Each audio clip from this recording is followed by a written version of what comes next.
Hello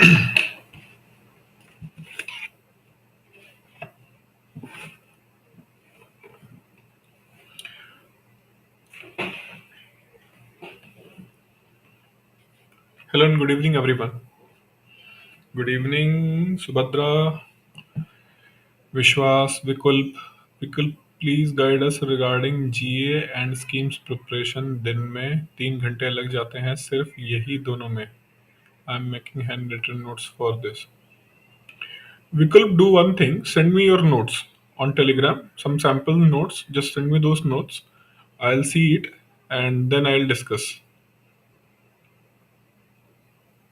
Okay.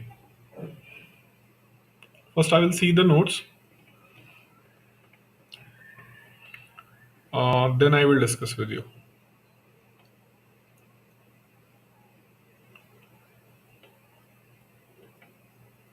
Any other question?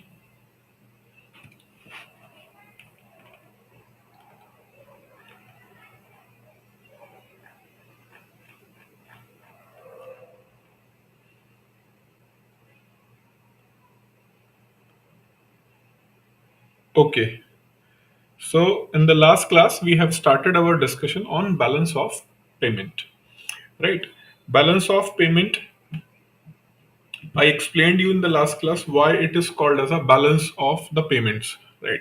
And generally, this concept work for the open economies, not for the closed economies, because it is related to the payments received and made by a country with other countries in the world, and these payments are received and made for the in the foreign currencies, right? So we are making the payments and we are receiving the payments in foreign currencies. So basically, this account is focused on foreign currencies. And I also told you that first I will explain this balance of payment. First, I will explain this balance of payment. Then I will let you know how this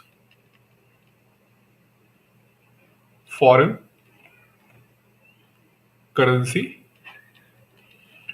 exchange rate exchange works, right? So I will explain you this thing later. First understand completely what is balance of payment. Okay. So while explaining the balance of payment, I told you that balance of payment is basically divided into two parts. One is current account and other part is capital account. Okay, so current account and capital account. So this shows flow of money. Flow of money. Money means foreign currencies, incoming and outgoing of the foreign currencies, with the purpose of without transfer of your assets. Means all of the transactions happen in a year for the purpose of trade, commerce, one-way transfers. All these things will come in the current account, and any transaction in the current account do not reflect do not reflect in change of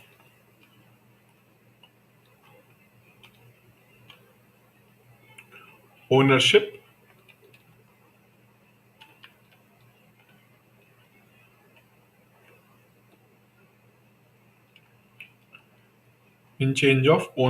of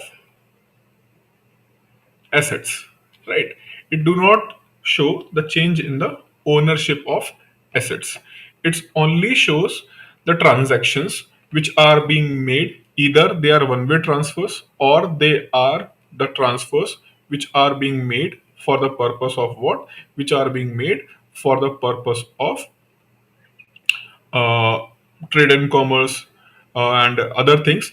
So it you should clear this thing in your mind ki it is not related to the assets, right? Means the ownership is not reflected in the current account. And I told you basically in some books it is divided into the visible account and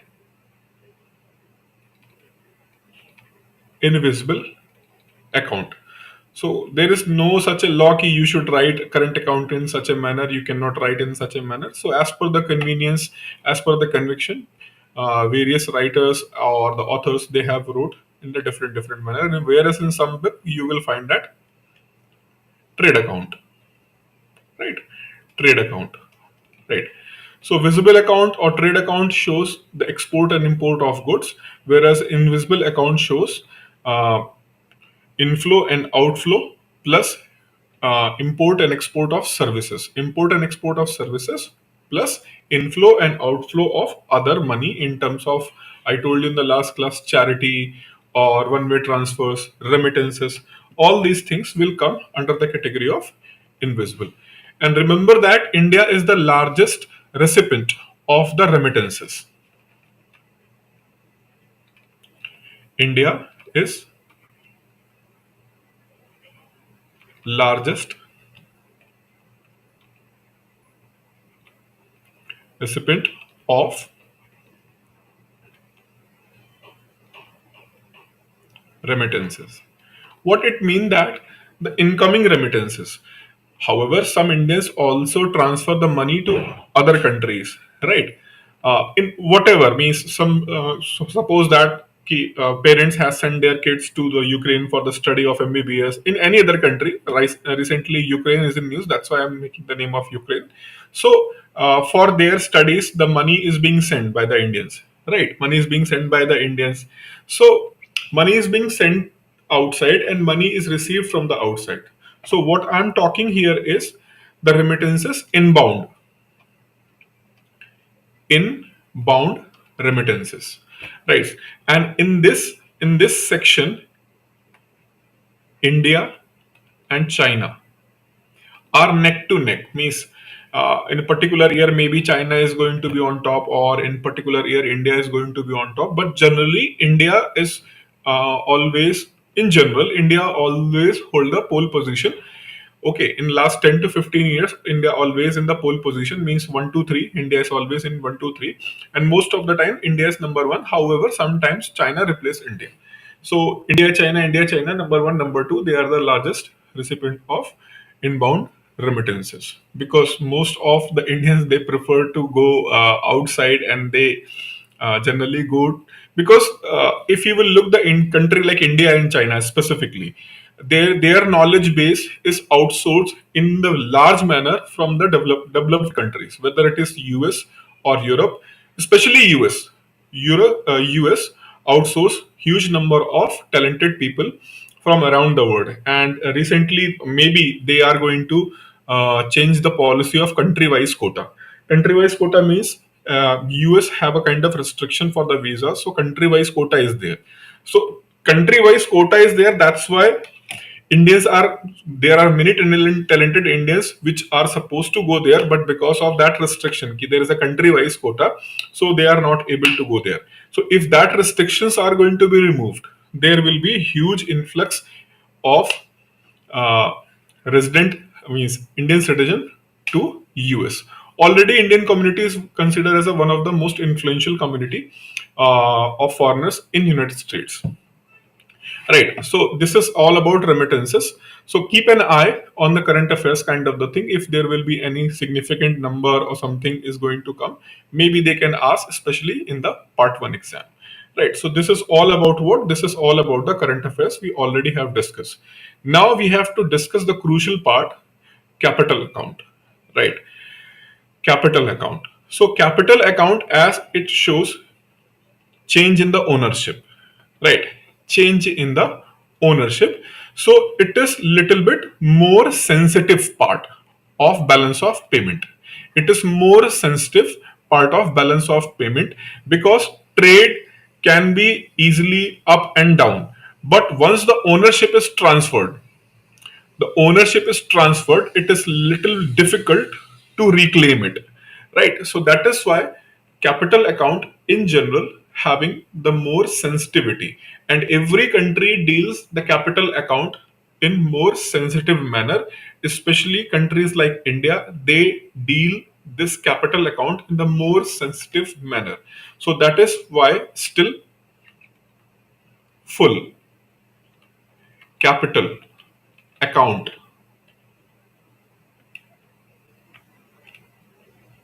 convertibility is on the table of discussion. What it means, the convertibility, right? Convertibility, for example, right now they are the minimum restrictions. They are the minimum restrictions with respect to the foreign trade, right?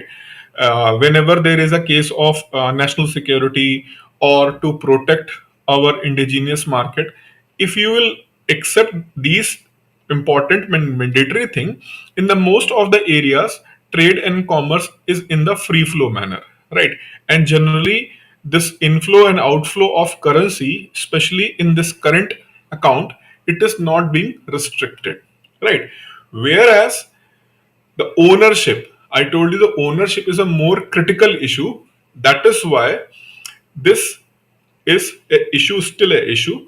What is the issue? What is the capital account convertibility? I will let you know, but first focus what are the constituent of the capital account, right? Capital account constituents, what are the constituents of the capital account? Then I will discuss with you in detail, because if I let you know right now, maybe you are not able to get it in the proper manner until unless you are going to know the part of capital account. Okay, so first I will explain those only, then I'll go there. Okay. Good evening, sir. Good evening, everyone. Abhishek, Shubham, Prachi, Chetan, sir मैंने भेजा था Telegram पे. हाँ. Okay. Prashant Yadav is coming with good evening with the kind of robotic, sir. Okay. Okay. Capital account. So let's start the capital account part.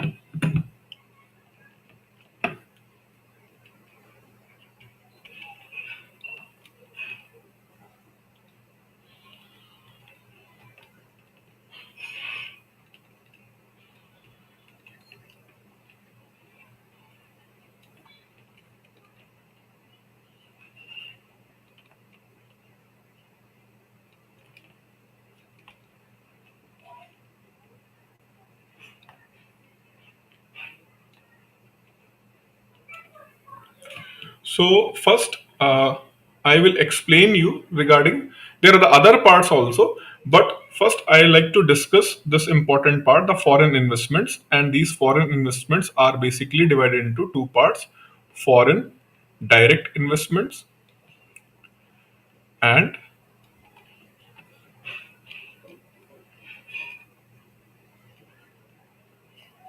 portfolio investments. Before I proceed further, can anybody tell me what is the exactly meaning of portfolio? I just want to know the meaning of portfolio. Nikhil, good evening. Anyone who want to describe what is the meaning of portfolio?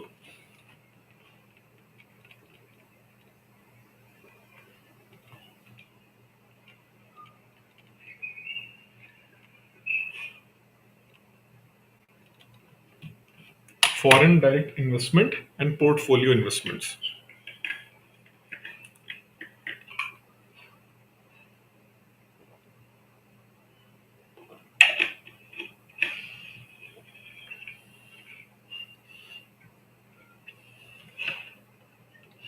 Buying some shares of a companies.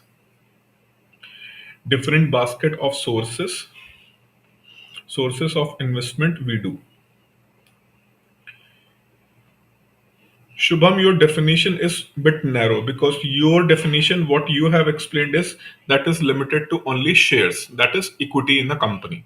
Whereas Pavitra's definition is more broad, and it's more explaining, because different basket of sources of investment we do. Okay, I guess foreign investors who are investing in the FPI don't get ownership right, and they can invest up to 10%. Okay, I just asked, Chetan, I had just asked what is portfolio. What is portfolio? So when we say portfolio, anyone who is aspiring for the modeling and all, I think they also know what portfolio means. They'll ask for photo shoots and they want to create their portfolio. ठीक है. How I was looking at the particular location, at the different location, so I'll go for the photo shoot, and this photo shoot we will go for portfolios, right? आपने देखा है ना, means whenever you'll go to the studio, lot of images of different kind of images they put at a sample, right? They put at a as a sample, but no images is like that ki you are holding something, right? But in general you will find different kind of photos there, right? So portfolio means what Pavitra has mentioned, different basket of the sources of investment we do. So basically this term portfolio, in the sense of, in the subject of economics, it is used to show the various type of investments, that is known as portfolio, right? And portfolio investment can be at domestic level and can be from foreign countries. For example, if you are an investor in India and I want to invest in the financial market, right? Generally people call it as a share market. So when you are calling as a share market, and when you are calling as a financial market, so maybe I'm only interested in debt securities, or maybe I'm only interested in equity securities. So maybe I'm interested only in the debt securities, maybe I'm only interested in the equity securities, or maybe I'm interested in both, right? So when in your country, because you are a citizen of your this country, so government have no kind of special concern with respect to you, because you are going to be remain here only. So maybe your country's government can allow for both. You can go for purchasing of the debt securities, or you can go for the equity securities, right? It's not a foundation on you by the market regulator, because you are the Indian citizen as well as Indian resident. So whenever you want to invest your money in the market, you must have to open the dematerialized account in India, demat account, right? And for that demat account, two things are required. You just not should be the citizen of India, you must be the resident of India also, right? So these are being verified under the KCC norms. So once you are citizen as well as resident of India, so there are less number of restrictions for you to go for any kind of the business, whether you want to go for debt securities, or you want to go for equity securities, or you going to go for mixed one. But if you are in foreign investors, we must have to categorize you properly, right? Though if country from where you are, we have very friendly relations, right? And there is no such kind of the hostility with that country, maybe our country's SEBI and RBI will allow you to make your transactions in our security market without any restrictions or less number of restrictions. But sometimes it is going to be little bit crucial, and we must see what kind of the investment is coming from other countries to our country, right? Because it's a part of capital account, and I told you it is having a potential to change the ownership. So that is why in terms of foreign investments, it is very important to define investment is coming to our country, but in what category. For example, that is foreign direct investment. When the foreign investor is coming to your country for the purpose of setting up of a production unit, so he is going to be here with the production unit, right? So he is going to be kind of permanent investments, right? It is like purchasing a home. So when you are going to purchase a home in particular area, then it is a kind of, you are going to be relatively permanently there, right?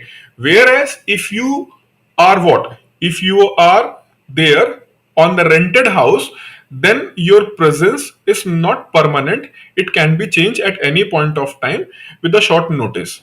Whereas if you're a student, for example, when I was doing the preparation, so I was like having this size of the room, even this is a little bit big size of the room. So I always have this philosophy in our mind कि रातों रात गायब होने की capability होनी चाहिए, कि अगर अगर आप क्या कर सकते हो, रातों रात गायब हो सकते हो इन द सेंस कि एट द नाइट और any point of time just you need 2 to 3 hours to pack entire thing and put it on the bike and run away from there, right? So that is means in the different sense what I mean to say that we can shift from one place to another place swiftly, right? So when you are a student and you are going to take house on rent, so owner is little bit more susceptible, right? Ki what they are going to do, so immediately they are going to let you know ki these are the list of do's and don't do's, right? Similarly, when you are going to be an investor rather than direct investor, if you are a direct investor, definitely you are going to be remain here for the long time. Even if you want to move, right? If you want to move away from the country, classic example recently, General Motors. Recently, GM, General Motors, who have very popular product in India, Ford Motors. Ford. So they have announced that they are closing their business from India. So Ford already have a plant in India, right? So to exit from India, it needs another 4 or 5 years. So they are going to be completely out of Indian market. It needs another 3 4 years so that they can be completely out of this market, right? Whereas if you are just investing in the equity shares in India, you can anytime move out of your money, right? So this market is relatively stable, right?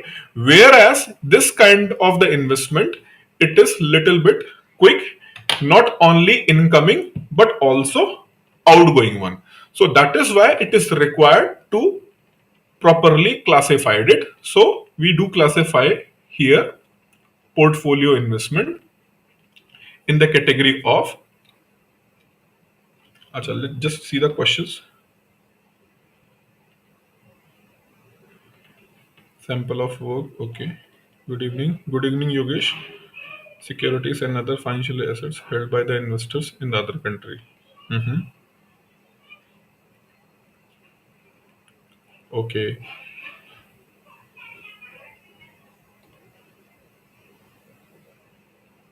Okay. No questions. Fine. So portfolio investments. One is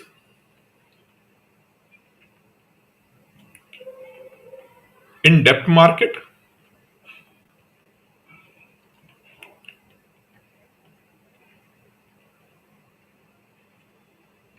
in equity market.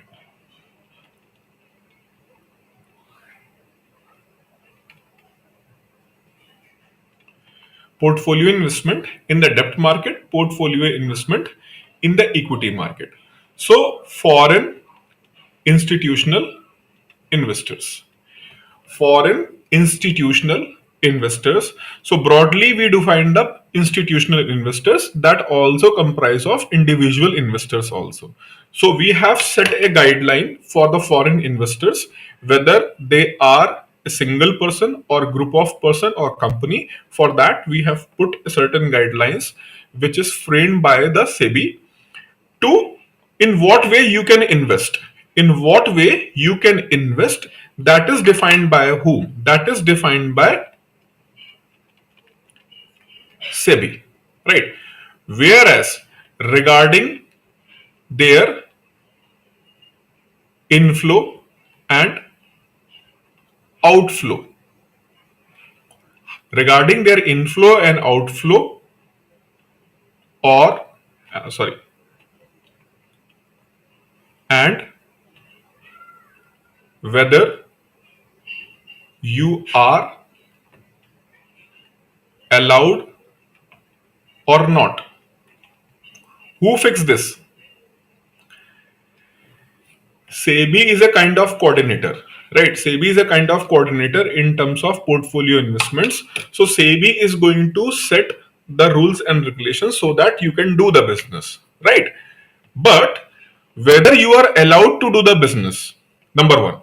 Number two, when you are going to do the business, how much amount you can go for inflows and outflows, right? That is decided by whom?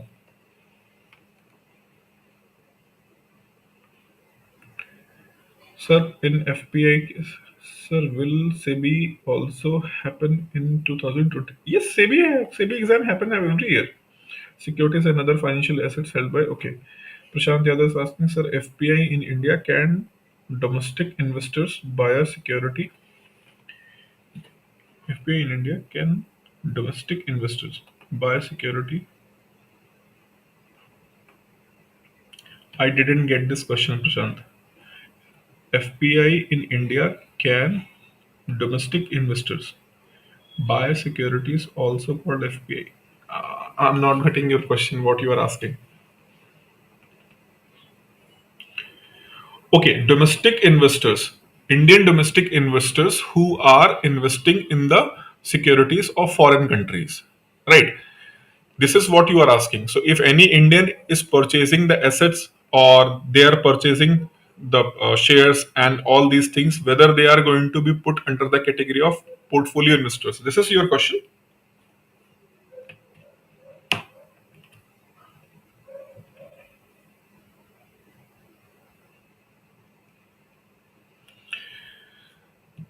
Is it your question?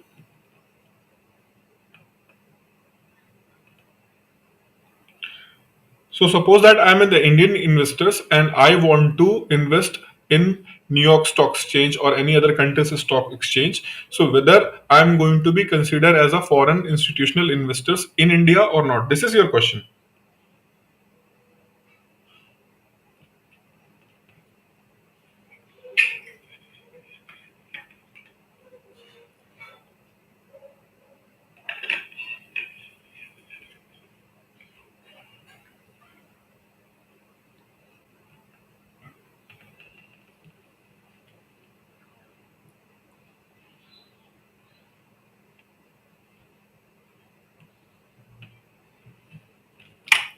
See, when I'll say the portfolio investment in debt market and equity market, both market, right?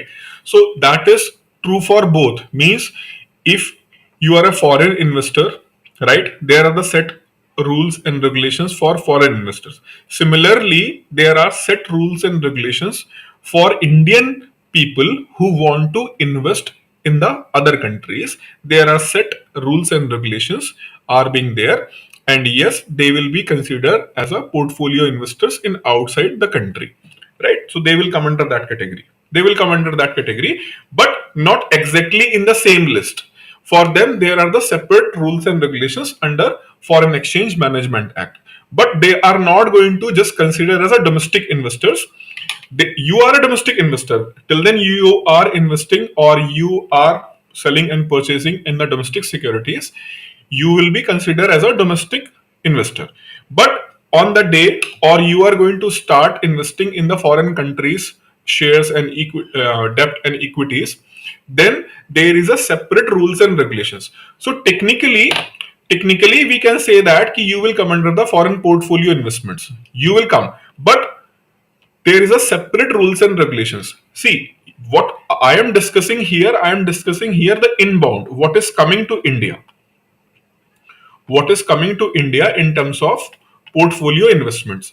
Similarly, when the portfolio investment go outside from the India, like you and me are going to invest in the foreign stock exchange, then that also come under the category of portfolio investments. But generally, the volume of that kind of the portfolio investment, foreign portfolio investment, is very small. Number one, and there are separate rules and regulations to deal with them, right? So they come under the foreign portfolio investment kind of the system, but there are separate rules and regulations. They are not same for the incoming investors, right? So they are the incoming investors who are coming to your country to make investment through debt or equity. Similarly, some Indians who want to invest outside, there are the separate rules and regulations. Okay.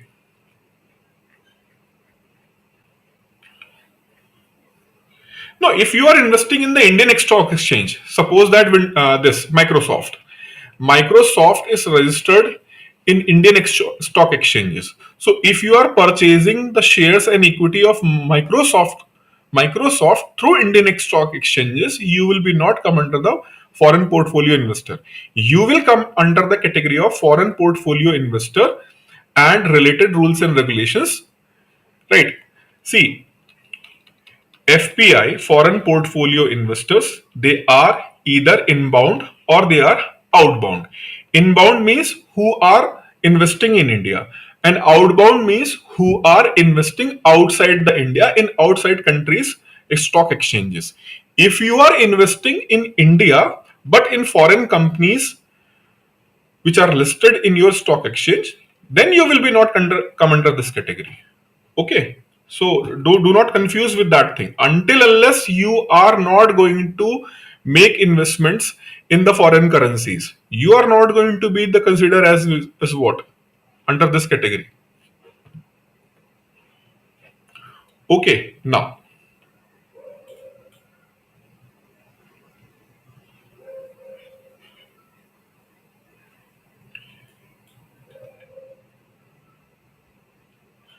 So if you are a foreign institutional investor, or in other words, the portfolio investors, right, and you are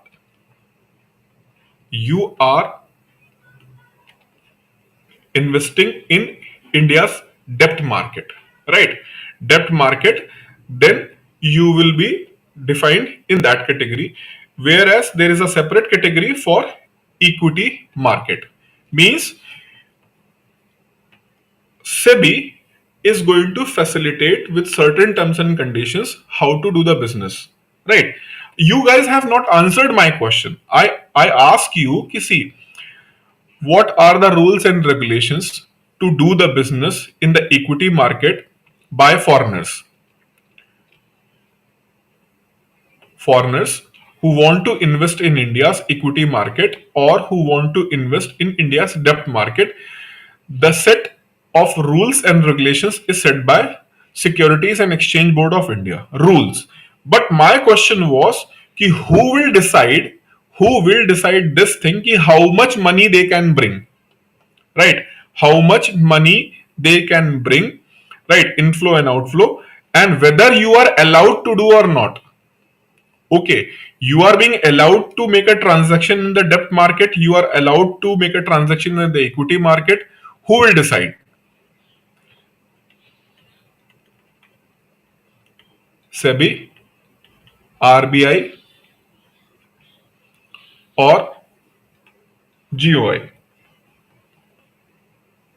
Abhishek Pathak is saying RBI. Shubham is saying RBI with question mark. Shubham Deshpande is saying that RBI. RBI. So when we talk about the inflow and outflow, how much inflow is allowed and how much outflow is allowed, right? So it is decided by whom? It is decided by RBI. But whether you are allowed to do those transactions or not, right? Whether you are allowed to do those transactions or not, that is also decided by RBI, but as per consultation with the government of India. So without consultation with the government of India, RBI is not supposed to take decisions on its own. Whereas regarding the inflow and outflow, it is decided by whom? It is decided by RBI. Right? It is decided by RBI. Yes, very good. Which was under RBI's. It is not RBI's FEMA Act. It is not RBI's FEMA Act. It is FEMA Act, Foreign Exchange Management Act, under which RBI have this power. Under this, RBI have this power to decide. Okay. Just give me a second. Just give me a second. I have to take this call.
So RBI do that thing under the Foreign Exchange Management Act.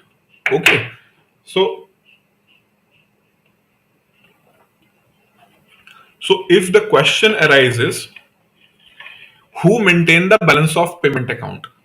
The very simple basic question, if they are going to ask in such a raw manner, who maintains the balance of payment account? It is Bharatiya Reserve Bank of India. Reserve Bank of India maintains balance of payment account. Reserve Bank of India, right? When something which is related to the market regulation, the something which is related to the market regulation, then it comes under the domain of SEBI. However, whenever there is any clash, where there is any clash between SEBI and RBI, suppose it any clash, and it is having more impact on economy in general rather than financial market. Try to understand this. Suppose that there is a conflict between RBI and SEBI. SEBI is saying that it is under the domain of Securities and Exchange Board of India, but RBI is countering this thing ki maybe it comes under your domain, but it is going to have a larger impact over our economy and financial system. Then definitely government is going to adhere only RBI rather than SEBI, right? So in other sense, कि RBI have more wide array and range of power, not only in its domain, but also RBI can have a discussion, debate, or it can go to government of India in order to make certain changes where the SEBI is having the statutory power, right? So this is the sense कि most of the thing under the balance of payment account is dominated and regulated by RBI only. SEBI's role is limited to capital market only, not beyond that. Okay, so in this way, RBI is decided. Now, one more thing you have to pay attention here. When I said RBI decides inflow and outflow, right? So RBI when decides inflow and outflow, please pay attention here and try to understand this. Little bit means it's not very complicated, but try to understand. RBI's more and more power is related to inflows. And generally for outflow, there are not too many kind of restrictions.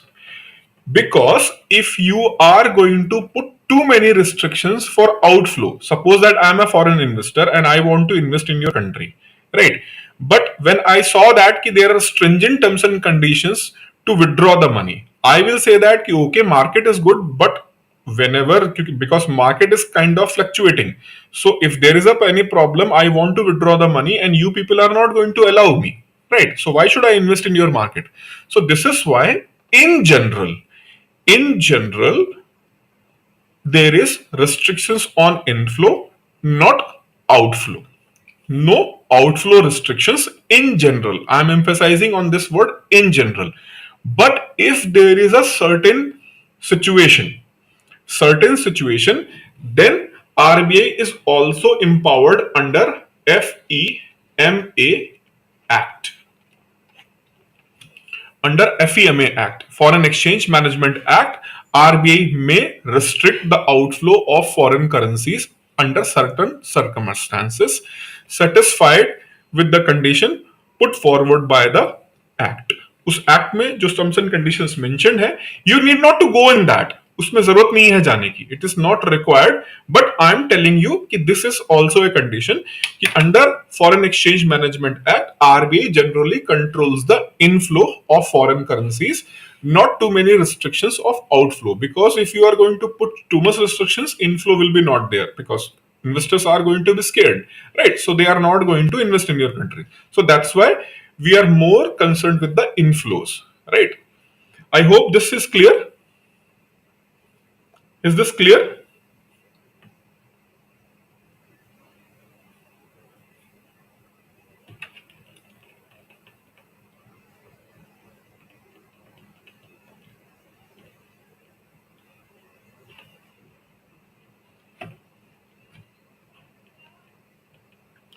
Okay.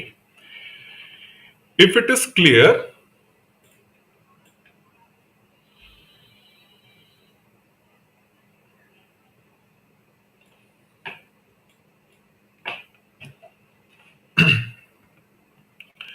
debt market means what? The market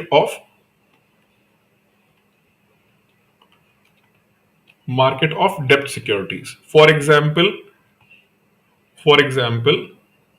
and any Indian company ABC listed in market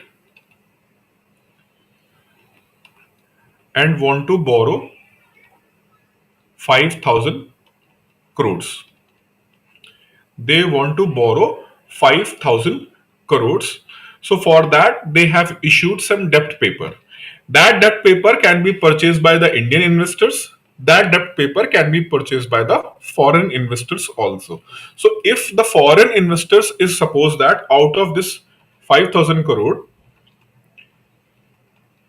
a Canadian company has decided to purchase the bond paper of worth 1,000 crore.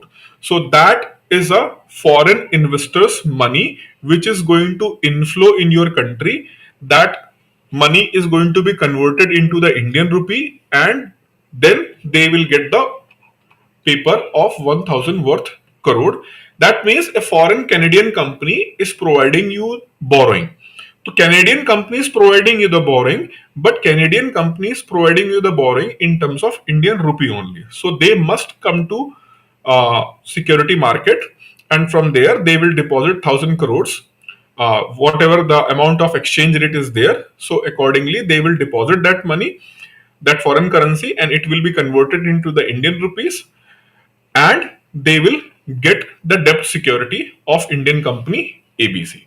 So suppose that for 1,000 crores, somewhere around X amount,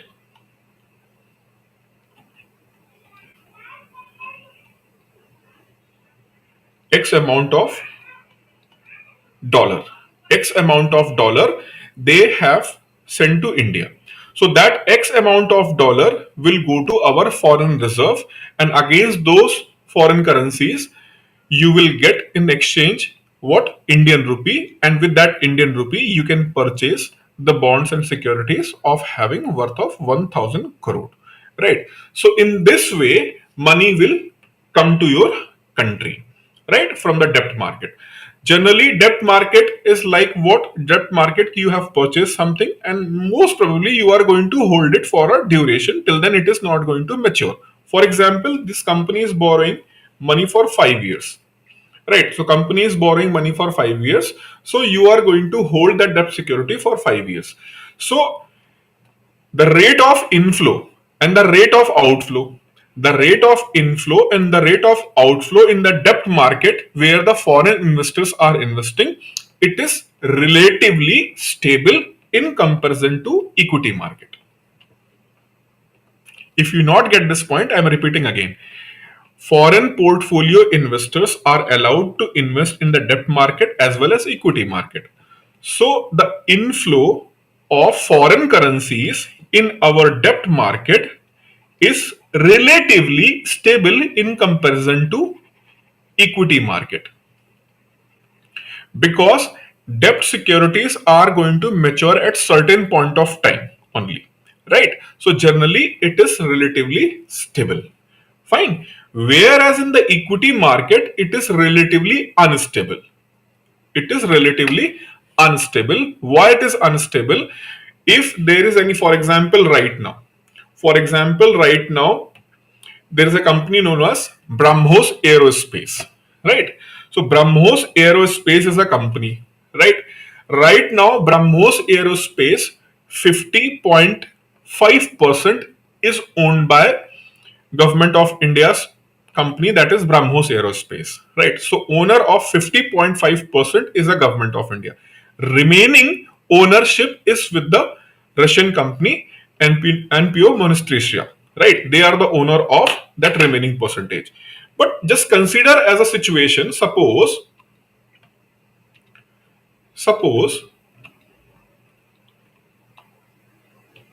BrahMos Aerospace have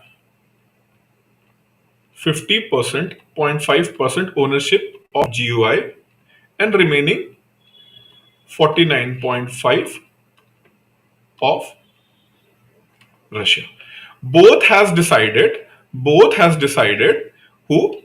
India and Russia to sell off their 5%, to sell off their 5% in Indian market. So in Indian market, BrahMos Aerospace is going to be listed, and under this listing, 5% is going to be sell off by the government of India, and 5% is going to be sell off by Russian government. So total sell off is going to be out 10%. So total 10% shares are available in Indian equity market. And suppose that out of this 10%, a US investor has invested and purchased 2% of this BrahMos Aerospace in the normal situation. But war is about to start and he anticipated that Russia is definitely going to attack on whom? Russia is definitely going to attack on Ukraine, and if the attack will be there, then definitely US government is not going to miss any opportunity to what? Blacklisted or put heavy sanctions on the Russian firms and Russian companies. So if I am going to have this shares with me of that joint venture, right? So definitely it is going to impact the functioning and the transfers and the profits of a company. So it is a point to immediately sell off this 2%. So he will start immediately selling off of this 2% from Indian market, and whatever the money he is going to receive, he will take it back. So he will pull out. He will come in the Indian market if the war is going to be over, right? And all the sanctions are going to be removed.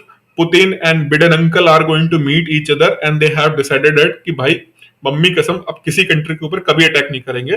Putin uncle ने बोल दिया. So definitely the market sentiment are going to be reversed, right? That means all the sanctions are going to be removed from the Russian companies, and there is a high sentiment because BrahMos is a kind of a product which is required by many countries. So all those investors are going to immediately grab that 2%. So they will start coming to your country, right? So this is why I'm saying that this equity market, foreign institutional investors, that is volatile. That is not only going to be dependent upon the financial things, but that is also going to be get impacted for international politics, pandemic. All these things are going to impact. So this is why the equity market is more volatile, right? Equity market is more volatile in that sense, right? So this is why sometimes there is huge inflow here and huge outflow from here also, right? Huge inflow here and huge outflow here. अभी मान लीजिए prime minister साहब अभी 9 बज ही रहा है, 9:30 बजे आ जाए अनाउंसमेंट कि भाई अब बहनों, हमारी सरकार ने ये तय किया है कि अब जो रिमेनिंग बचा हुआ कश्मीर है वो भी हम लेंगे with any means whatever is required we are going to do, but we are going to take it in next 30 days, right? अगर ये announcement कर दे government of India tonight, then just see the market tomorrow, how it is going to be blast in the market, right? How it is going to be the blast in the market tomorrow. Lot of what, inflow or outflow will be there? What do you think? Lot of inflow or outflow from the Indian market? Inflow होगा foreign currencies का कि outflow होगा? अगर ऐसा होता है तो if that is going to happen, what will be happen? Inflow of foreign currencies और outflow of foreign currencies?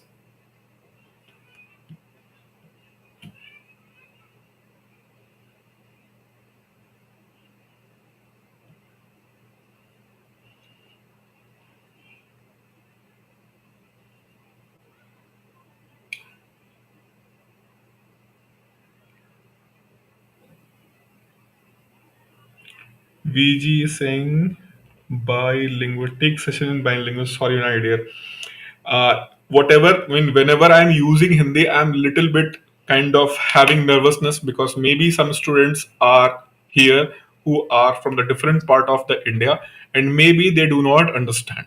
Maybe do not understand Hindi what I am going to use. So that's why it's not possible because most of the audience prefer the English medium. So that's why, my dear, I'm not able to go for bilingual. But yes, because in few days I'm getting this feedback from some students. So maybe later on when kind of notification will be out, we can have a separate kind of crash course where I can go for bilingual. Yes, outflow will be there. Outflow will be there.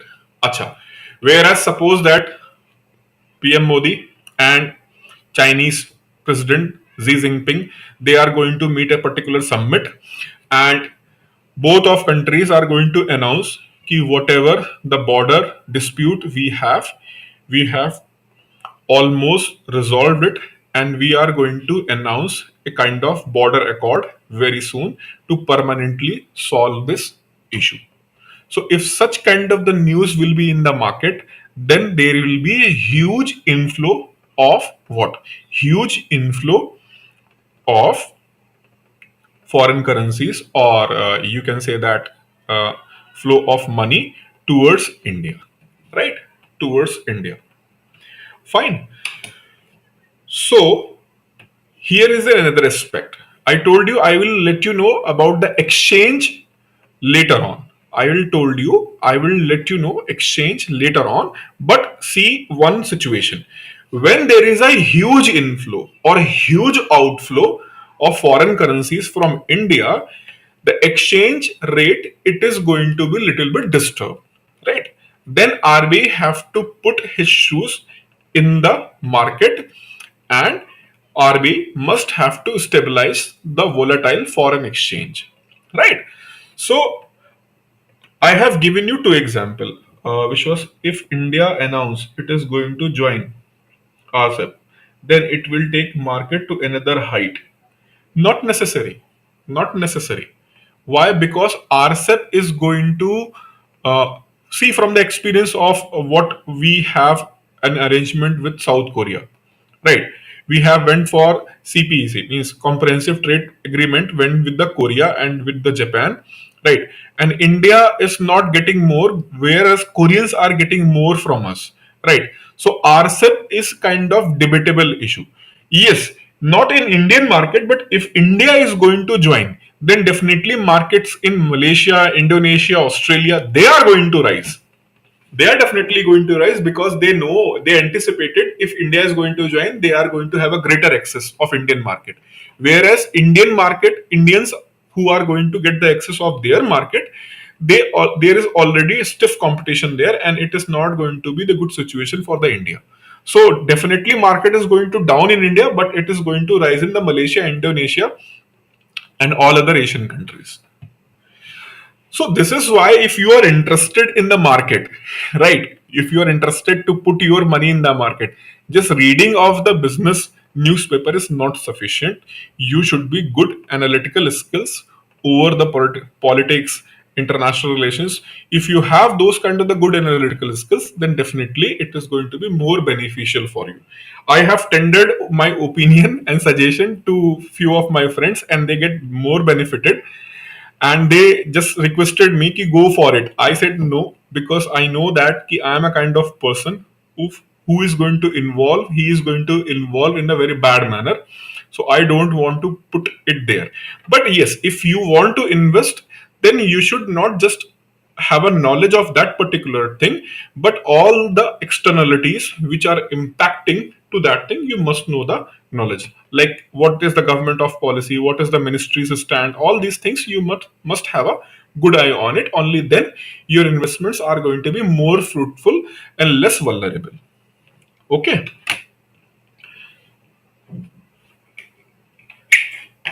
So I hope you understood this part.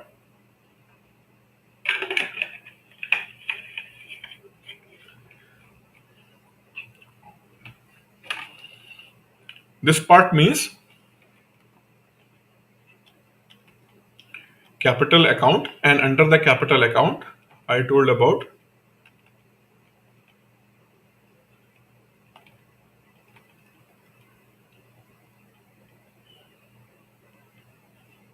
foreign direct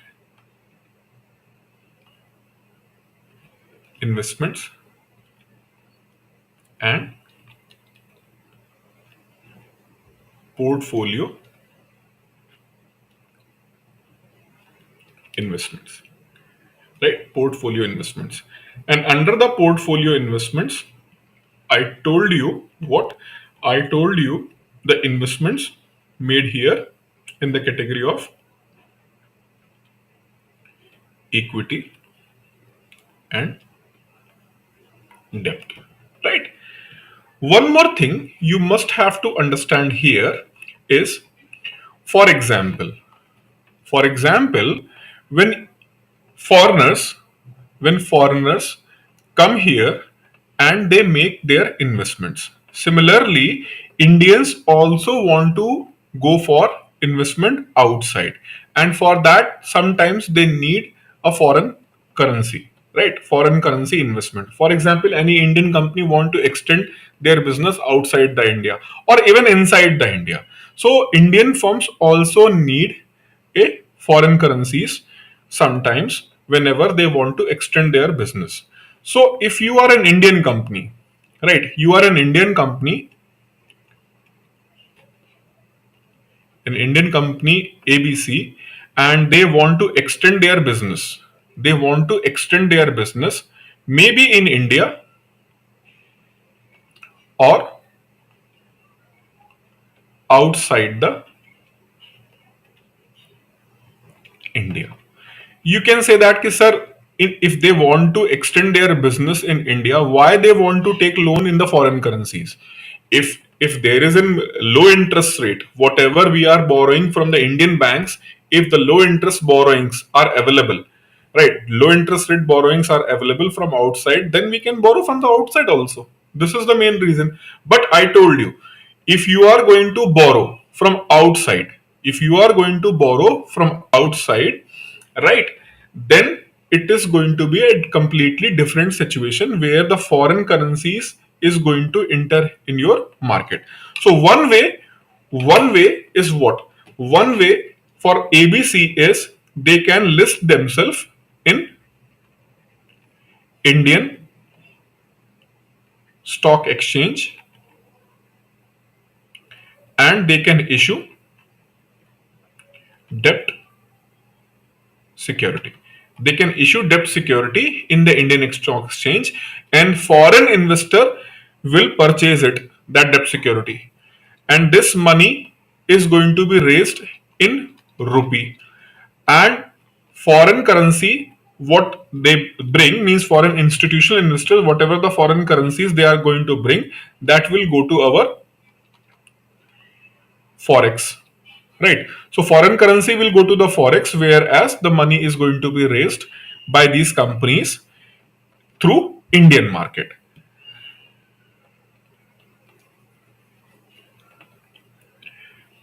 But there is another way where the Indian company can borrow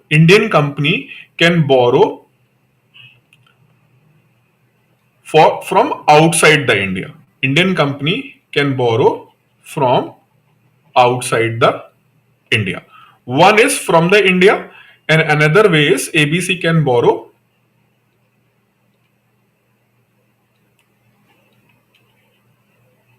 from outside the India, right? Outside the India. For that, the mechanism is known as external commercial borrowings. ECB, not England Cricket Board, it is external commercial borrowing, right? External commercial borrowing. So if I'll ask you who will decide the limit of ECB, ECB का limit कौन decide करेगा? Who is going to decide the limit of ECB? The limit of ECB is decided by Ministry of Corporate Affairs, Ministry of External Affairs, SEBI or RBI. What will be the answer? Who will decide the limit of ECB? External commercial borrowing limit. Who will decide?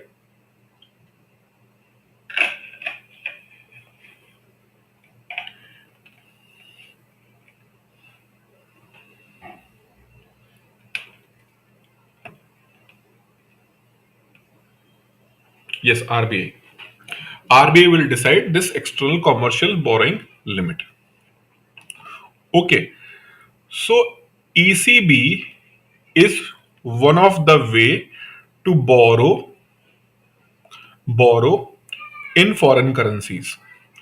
But when you will borrow that money in the foreign currencies and you want to invest back in India, you want to borrow from foreign countries, but you want to invest back in India, then this money will be come to India and it will be converted into Indian rupee. That means again this money will go to our forex. This money will go to our forex if borrowing is for to invest in India. To invest in India. Whereas suppose that you are borrowing that money from Chinese market. You are borrowing that money from the Chinese market, but you want to invest to expand your refinery in Nigeria. So if you are borrowing from where? If you are borrowing from Chinese market, what is the source? External commercial borrowing. For external commercial borrowing, you have applied to Reserve Bank of India कि I want to borrow some money from the Chinese market, right? In terms of US dollar under the ECB. So RBI has seen your proposal and it is under the terms and conditions put forward in the Foreign Exchange Management Act, and RBI has given you the go ahead proposal. You can go ahead with that one. You have went for the go ahead and you have purchased, means you have sold out your securities in the Chinese market in US dollar. So that US dollar will come, but that US dollar is not going to come in India. That US dollar will go to where? That US dollar will go to the country of Nigeria, and in the Nigerian central bank that money is going to be deposited and it is going to be converted in the Nigerian currency.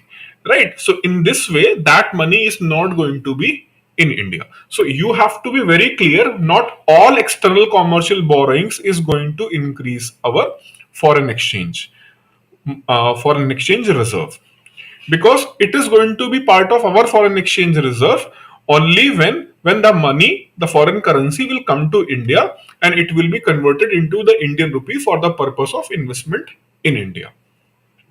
Clear? This point is clear.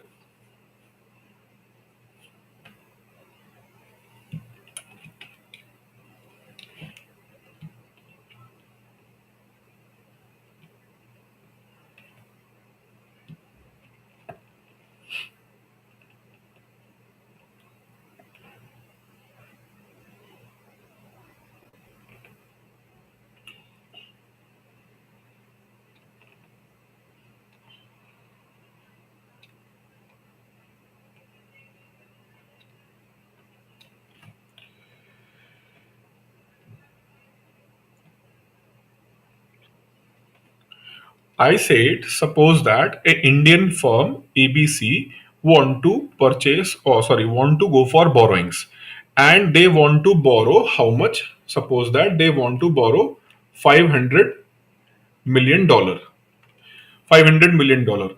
So they have requested to the Reserve Bank of India to approve that thing because they want to borrow from Chinese market. So RBI has approved. Okay, you can go ahead with that one.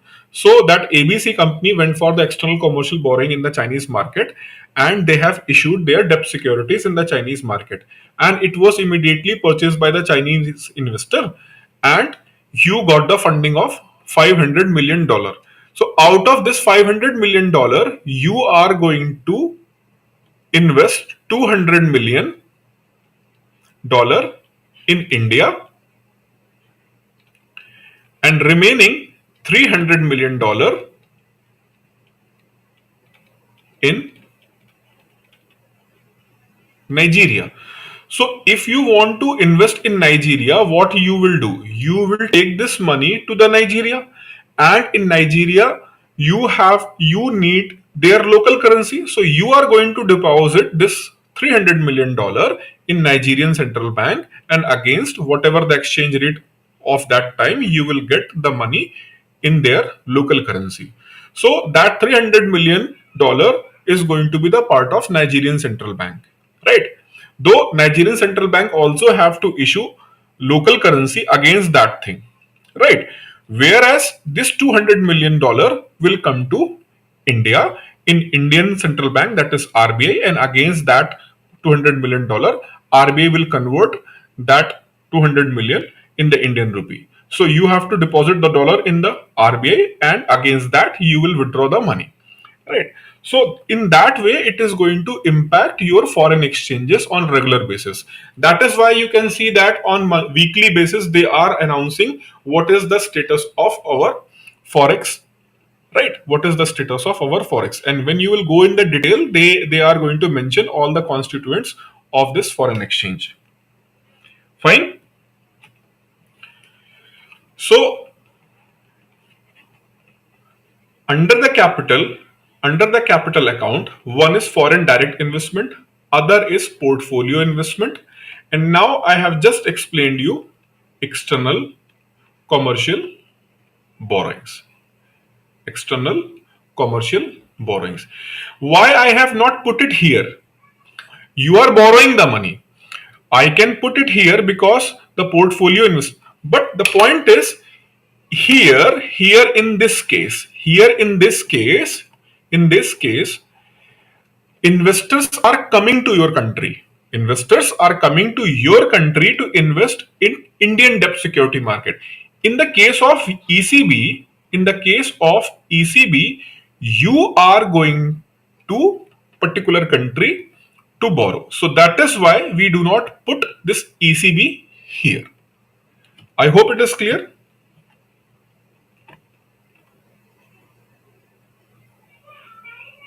The simple reason, if the interest rates are low, right? Interest rates are low and the exchange rate benefit can be given.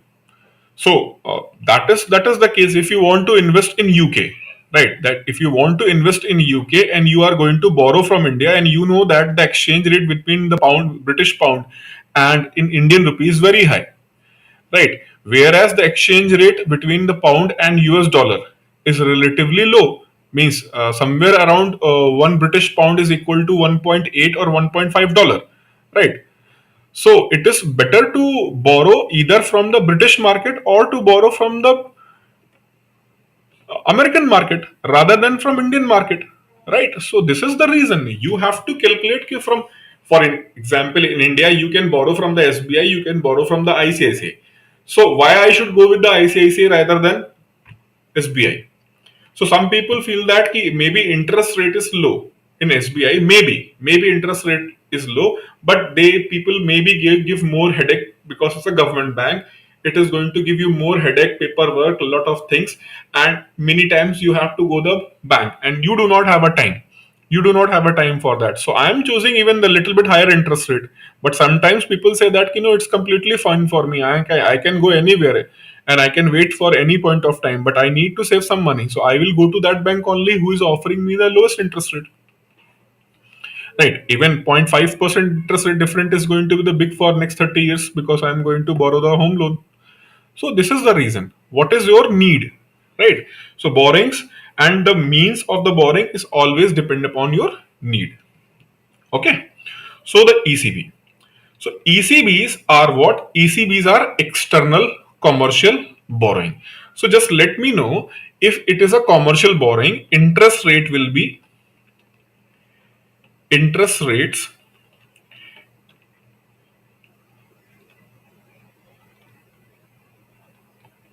interest rate will be low or high.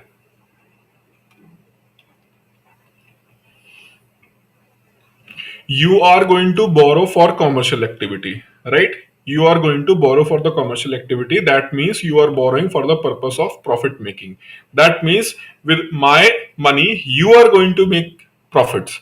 So definitely, means naturally I may have some share of your profit. So that's why interest rates are not generally low in ECB, they are relatively high in ECB, external commercial borrowings. So in what context I am saying it is high? I am saying it is not low, but I am saying it is high. But to what context? What is the context? The context is another way, that is known as external, that is known as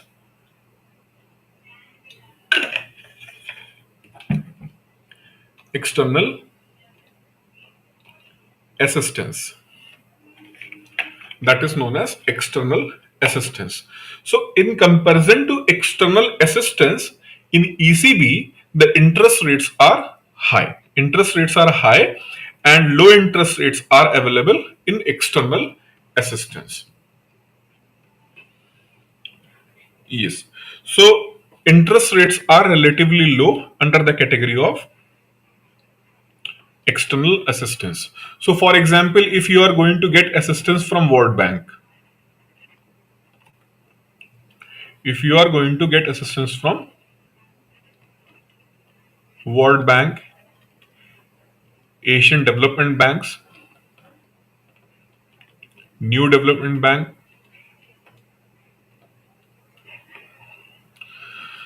right? So interest rates are relatively low in that case, right? For example, World Bank many times assist for rural drinking mission or any state's particular project. So many times it is being financed by the World Bank also. So definitely that money come at very nominal interest rate, very low interest rate. So kind of development assistance, right? So external assistance provided by the countries also. For example, India is providing assistance to other country, right?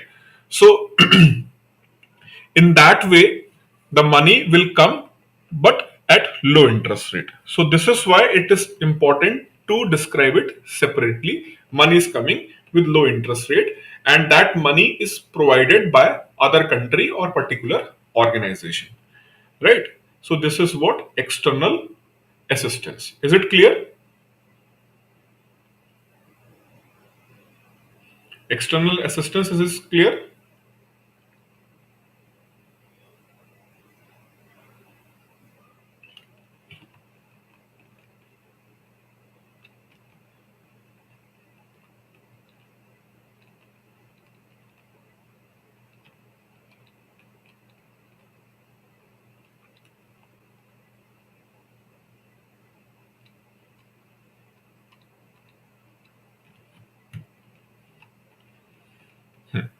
So if external assistance is clear, one more thing we have to understand here, that is known as short term trade credit, and best example is letter of credit. Letter of credit. Can anybody explain me what is the letter of credit? In short, can you explain what is letter of credit?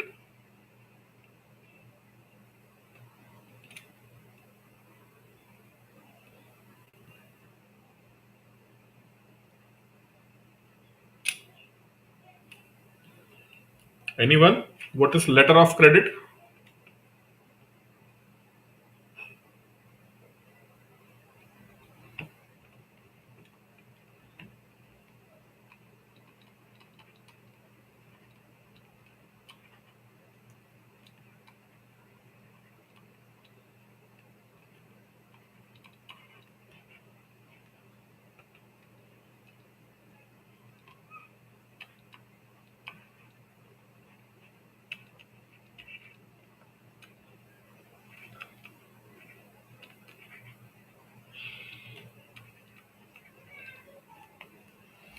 So M is an exporter. He is going to send some goods to who? N. Right. So he, both of them, they have decided to go for an agreement. Right. So exporter has quoted the price of suppose $100 million. He said that I need $100 million against this. So importer said that okay, I'm ready to pay this amount. But and said that your money is going to reach to my country, and what if I will give you the money and you are not going to send the product? I will give you the money, but if you are not going to send the product, then what should I do? I can't do anything because I am distance away and I don't want to put myself in the legal trouble, such kind of a thing.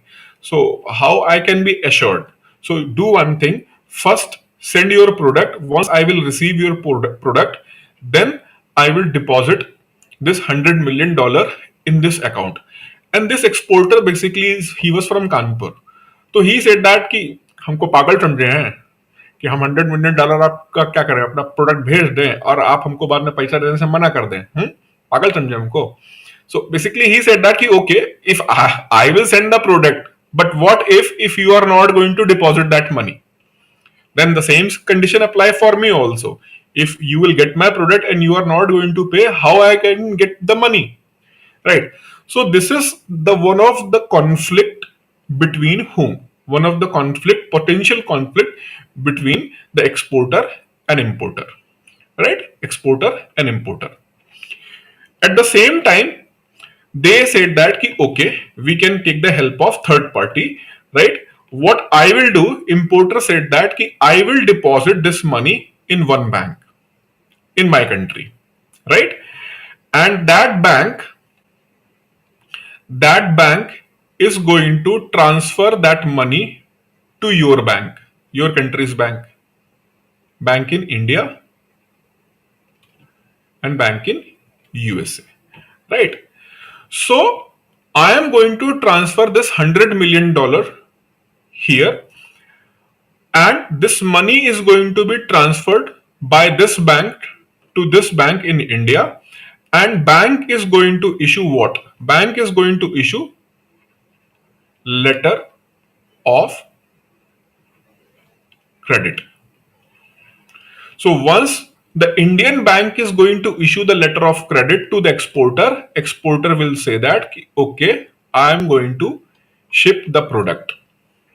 He is going to ship the product to whom? To N. So the bank in USA, once he will get this confirmation, he will check that it is being what? It is going to be reached. Then the money will be transferred from here to here to here. Then he will get this money. So in between, in this way, money is transacted.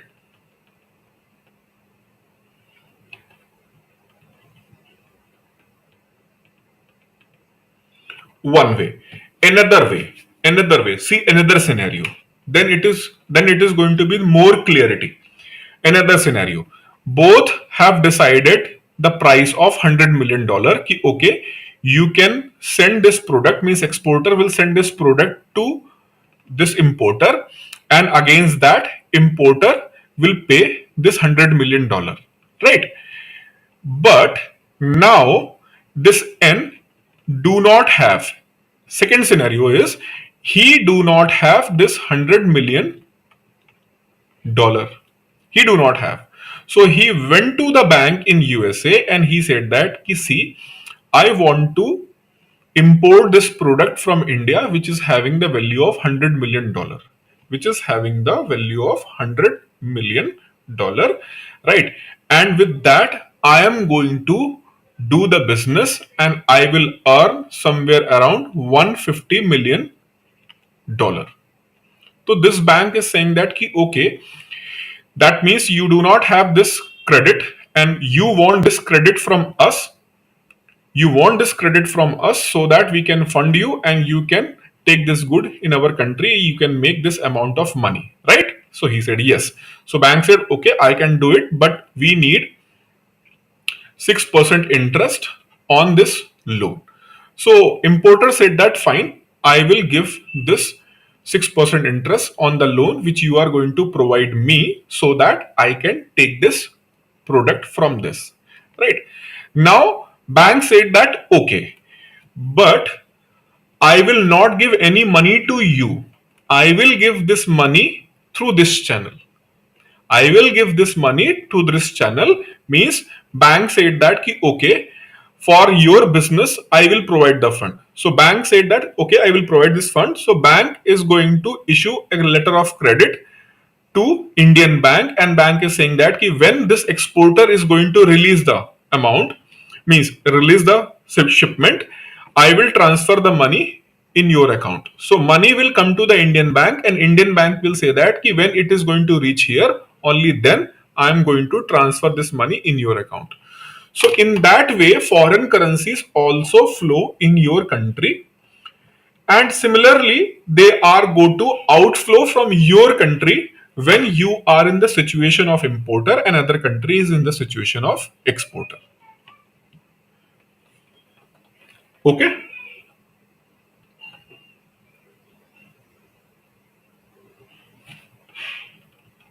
Yes, like depositories.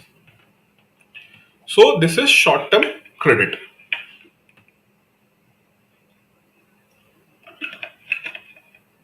So how this short term credit works, I hope you got the understanding of the short term credit.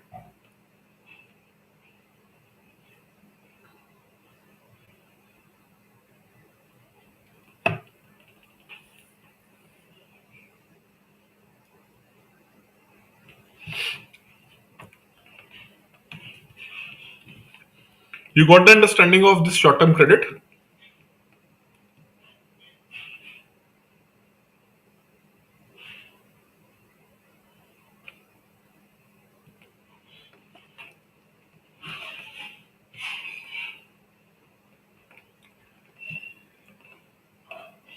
Okay, fine.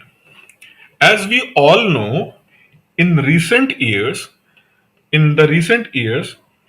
the profile of India, the image of India, especially as a emerging power, is rising day by day. Right? It is rising day by day in all over the world. So with this rise, the confidence of world in Indian economy and Indian currency is also rising. Listen again. Since the India is came as an emerging economic powerhouse, the trust of the world in Indian economy is rising. That is why by default the value, means not value, the stability, and with respect to what? With respect to the confidence on Indian rupee is also rising because of the rising status of Indian economy, able to absorb the shock, what kind of the oil shock or whatever is coming, Indian economy is able to absorb those shocks. So that is why the value may be, in comparison to other foreign currencies, rupee's value is little, but the stability of rupee and the perception of the people, the perception of the world with respect to the stability of Indian rupee is gradually rising over the time, right? So that is why a new innovation came into the picture, where now Indians who are borrowing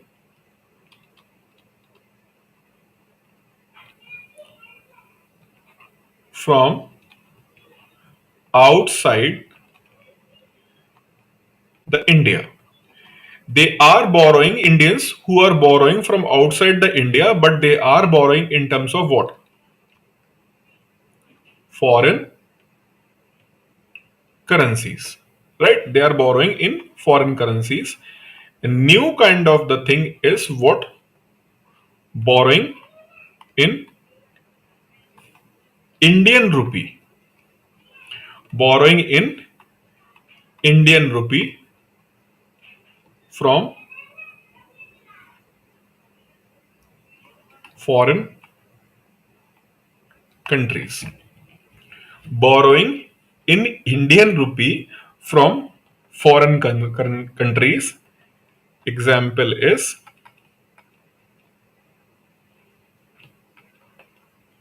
masala bonds. Example is masala bonds. Kind of the innovative thing also came into the picture. So, how it is going to happen? An Indian company, suppose that they want to borrow 5,000 crores in Indian rupee. They went to US market, right? And they issued debt security in Indian rupee. So the denomination is in Indian rupee. In order to purchase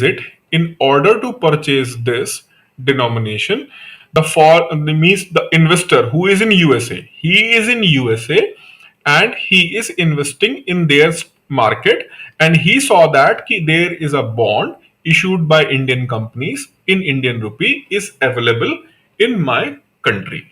So he is going to purchase in the US dollar, and that US dollar will be converted into the Indian rupee, and then the Indian firm is going to get the money in the Indian rupee, right? Yes, masala bond. So in this way, we can also borrow from foreign countries in the Indian denomination.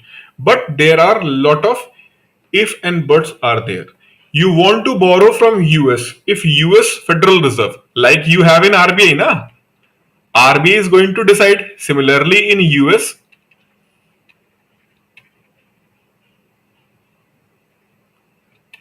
Federal Reserve is going to allow or disallow. They may be disallow, they may be not allow you, but in generally, countries promote such kind of the thing, more trade and commerce between two countries.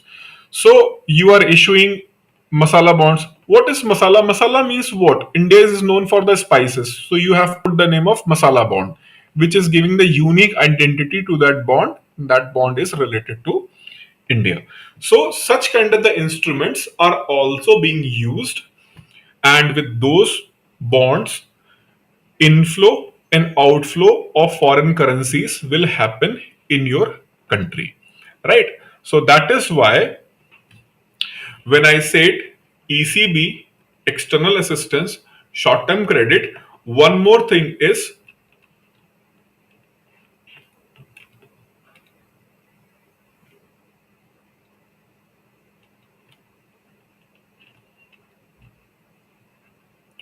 rupee,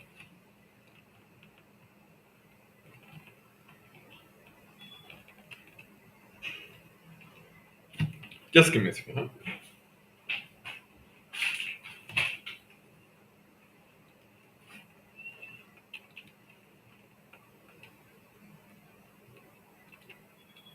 So I have mentioned here, I have started with what? Foreign direct investment, portfolio investment, which is having the equity and debt investment. Then I went for the ECB. Then I have explained external assistance. Then I explained short term credit and rupee debt services. Right? So these are the different way. Right? These are the different way. So if you'll write a little bit in the more non-congested manner about capital account. So this capital account is having what? The capital account is having foreign investments. That is this FDI, portfolio investments, whereas this part is having the long list of what? Long list of ECB, external assistance, then short term trade credit, and this one is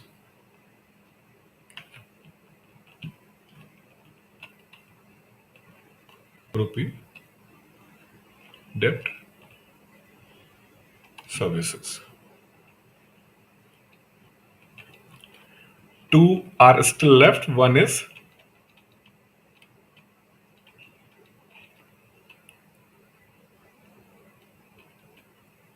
NRI deposits and another is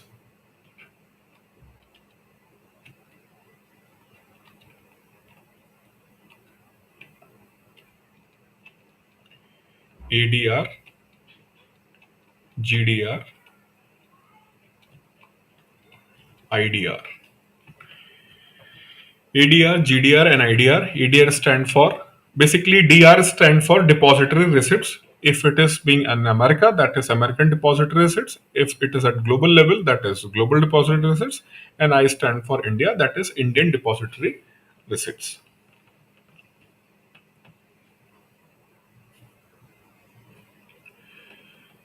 Sir, SBI was in news at it has dual listed its green bond in two markets.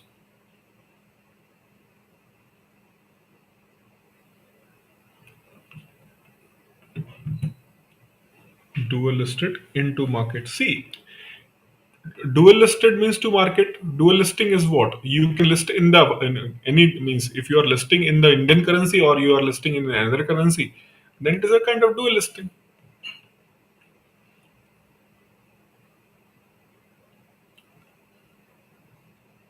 Okay. So these two are remaining, but as we have to move our daily descriptive part, so I will explain this part: ADR, GDR, and IDR and NRI deposits in the next class. Okay, in the next class I will explain and I will start the exchange rate. So I'll request all of you, do not miss the next class, because exchange rate, it's not only just interesting, but it is also very important to understand economy as a whole. And sometimes there is a typical questions in the interview, so you can handle those questions effectively, right? Related to economy, export, import, what is the impact of war in India, such kind of questions. Right now NABARD interviews are going on and they are asking from almost all candidates what will be the impact of this Russia and Ukrainian war in Indian economy. So if you have good knowledge of the foreign exchange, you can go for a little bit more deeper analysis and you can construct your answers, right? So I'm halting this thing here. I will start from here and explaining the first. I will explain NRI deposits, ADR and GDR, then the convertibility issues related to the balance of payment in India. All these things I will discuss, and I'll also let you know the exchange rate in the next class. Fine. So let's move towards our daily descriptive part. And for today's descriptive part, the question is,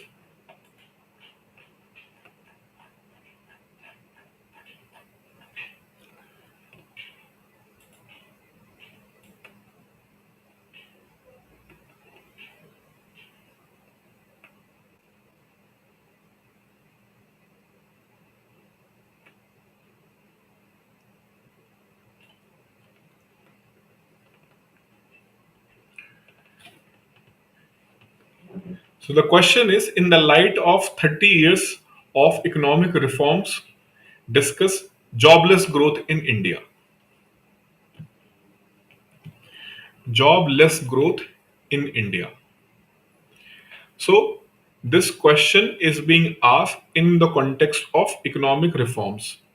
First thing, the question is being asked in the context of economic reforms, right? Economic reforms, and you have to discuss jobless growth, right? You have to discuss a jobless growth. Basically, in this question, they are asking, if I'll say in a very simple terms, this question is asking to discuss a problem. So there is a one type of the question is a type of question where you have to discuss the problem. Discuss the problem of malnutrition, discuss the problem of low literacy rate, discuss the problem of this, discuss the problem कि लोग मुझे क्यों नहीं समझ पाते हैं, right? So you have to discuss the problem, right? So when you have to write an answer on any problem, when you have to write an answer on any problem highlighted in the question, then one thing is very clear. I told you any answer is have three component. One is intro, second is body, third is conclusion. So if they are asking to discuss a problem, then conclusion must be have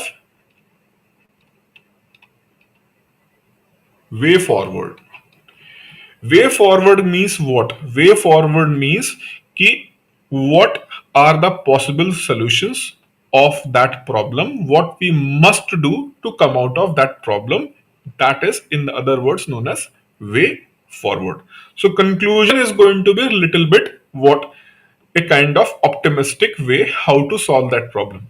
So sometimes students don't get this thing, right? They start writing about the jobless growth in India, right? And they forget this step.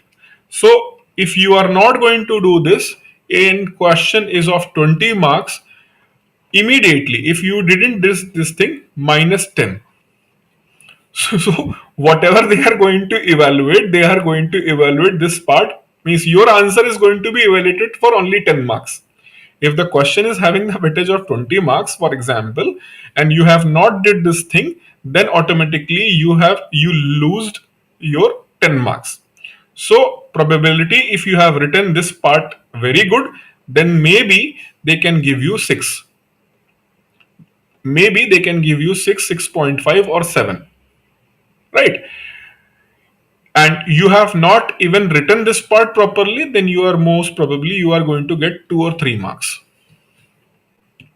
right? So this is very important thing you must keep in your mind ki whenever question is dominated or it is centrally focused on any problem, then you must write a conclusion with how to come out of that problem.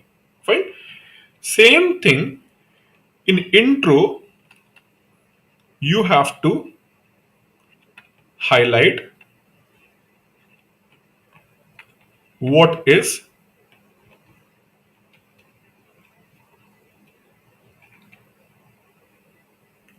the problem, right? What is the problem? Actually वो problem है क्या? What do you understand by jobless growth? For example, in this question you have to write about what is jobless growth in India. What is jobless growth, right? And how it is prevalent in India, right? Then in the body you have to focus for why.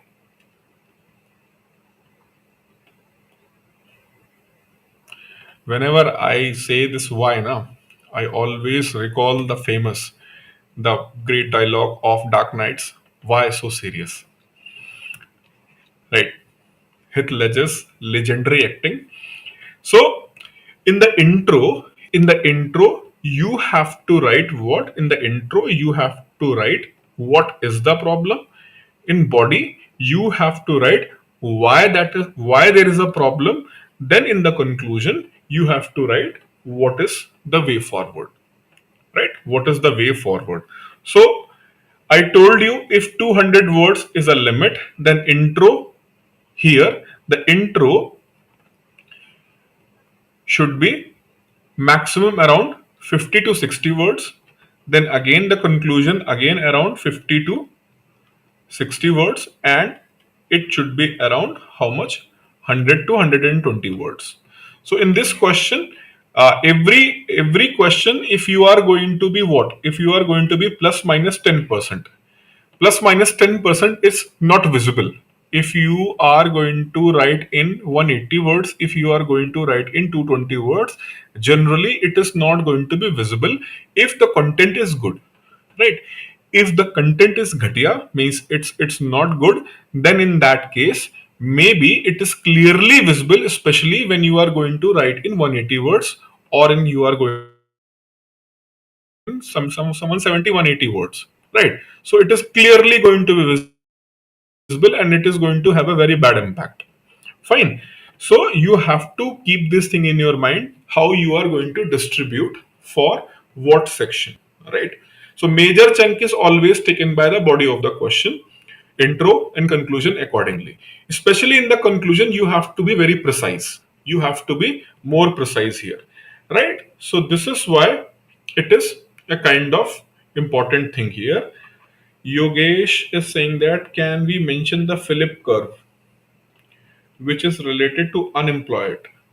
My dear, Philip curve is not just related to the unemployment, but it is related to unemployment and inflation. And Philip curve more focuses on inflation, right? Because there is a general perception that inflation will bring on the unemployment. To justify that every time inflation do not bring the unemployment, for that purpose the Philip curve was being given. The objective of Philip curve was not to explain unemployment or why the unemployment. The objective of Philip curve was that they want to justify कि even sometimes little bit higher inflation is not necessarily going to bring high inflation, sorry, high unemployment, right? So it is not required you should use this what the Philip curve. It means it is not required. If you will bring the Philip curve, you are not able to connect in the well manner, so Philip curve is not required. Sir, is it not in the word limit 400 600? Bhavna, I am just giving an example. So if the 200 words, see, they they told you 400 words or 600 words. What you will do if they are going to give you the 200 words? Tell me. If you are going to prepare yourself only for 400 words and 600 words, and they are going to ask you what? Only 200 words. Then what you will do? You will surrender? No. So if you are able to write in the crisp manner, right? Writing in 200 words is the most difficult part. So once you are going to have a kind of control on 200 words, it is little bit easier to expand it further, right? So 200 words is going to give you more skilled way of presentation, right?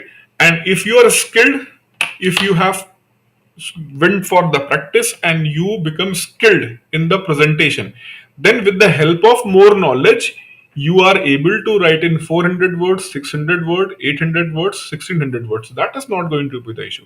The art of writing an answer is the best suited in the 200 words, right? That's why the UPSC people, they ask the four general studies paper in what, 2 250 250 250 200. That is the dominant part, because they know that ki writing in that limit, in such kind of the question, it's a really challenge to write in 200 words. So it is more challenging, right? It's more challenging. So that's why I'm right now focusing on basically on 200. Gradually you can go for what, 400 words and 600 words. Philip कर समझा देंगे, right? So I have explained the question here in detail, right? And as every time, apart from the discussion of the question, I always come up with what? I always come up with the kind of reference, so that it is not going to be very difficult for you to gather the knowledge in order to write, right? So I have this thing here, right? This thing here, and you can see that there is a good amount of work here, right? Good amount of work. Again, I'm telling you honestly, I have seen some data from the different website, and I found that it's a good data, and it is compilation. Okay, it is not my original work. My original work always come in this manner. Okay, but it doesn't matter because it's for you. So whether it is original, duplicate, rebook, whatever, if it is going to fetch a good marks for you, then it's a most satisfying thing. So it's not an issue, because sometimes student, अरे ये तो copied है, हाँ तो क्या क्या मतलब है कॉपीड है, तुमको क्या करना है, तुमको अच्छा आंसर लिखना है ना, वहां पर अच्छा आंसर लिखो और अच्छे मार्क्स लेकर आओ, दैट्स इट. ठीक है. सो suitable material is required, right? Okay, so first I will give you the brief description, whatever is in notes, right? So jobless growth. So for jobless growth, especially from 1992 till then 2022, from 1992 till then 2022, when we see number of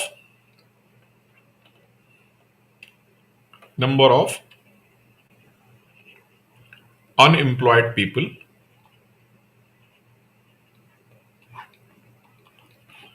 in terms of unemployment rate. At the same time, when we will see growth rate, right? So growth rate is rising. Growth rate is rising and rising. But unemployment rate, generally, when the growth is going to be there, means you are able to generate more income in terms of GDP. So your income through production is rising continuously. And what is the general perception? General perception is that if the income through production is rising, that means employment, income, consumption, all things must be rising. But the irony is that income is rising, consumption is rising, savings are rising, but unfortunately, employment is not rising with the same pace, and in some cases, it is declining. And in 2017 was the year when the unemployment rate was highest in last 30 years, right? If you will compare last 30 years, so unemployment rate was highest in this 2017, right? So this is a kind of paradox ki if the country is rising, right, its GDP is rising, its consumption is rising, its savings are rising, and the kind of trade and commerce with respect to other countries, your forex is rising, then why the growth in the employment is not rising? See, unemployment, to understand this unemployment, you must understand this fact also. What? Number of people who are seeking employment.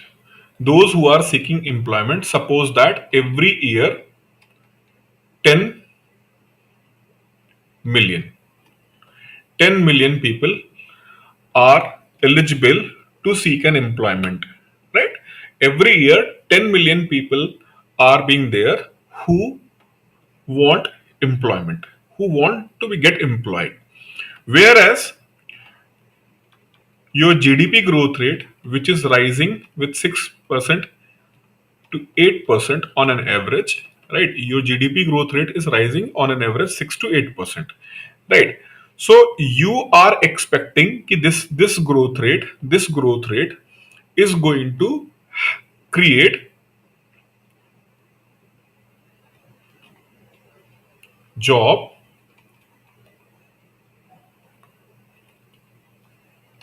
opportunities of approx, suppose 8 million. 8 million job opportunities are going to be created every year if your GDP is rising with this rate, right? If the GDP is rising with this rate, then effectively only 2 million people are going to be what? Unemployed. So this is the way how to find the unemployment, right? So first we will see who are seeking an employment, right? So who are seeking an employment? So there are 10 million people. Whereas your GDP is rising with this rate and there is an expectation of 8 million jobs will be created. So 8 million jobs will be created and these are the people who seek employment. Then definitely the 8 million people are going to get employed. Who is going to be remain unemployed? Who is going to be remain unemployed? 2 million people, right? Now here, if in any case if your GDP growth rate is going to down, then obviously job opportunities are going to be also down. Means 8 million की जगह पे कितना हो जाएगा? Maybe 5 million or 6 million, then 5 million people is going to be remain unemployed. Another reason may be if the number of people, the number of people who are seeking employment. So here 8 million every year, 6 to 8%, 8 million. But if all of a sudden it is going to rise to 12 million, number of people who are seeking employment, it is going to rise 12 million. Then automatically your unemployment rate is going to rise with 4 billion, right? So this is not just an issue of what? This is not just an issue of GDP is not performing and jobs are not being created.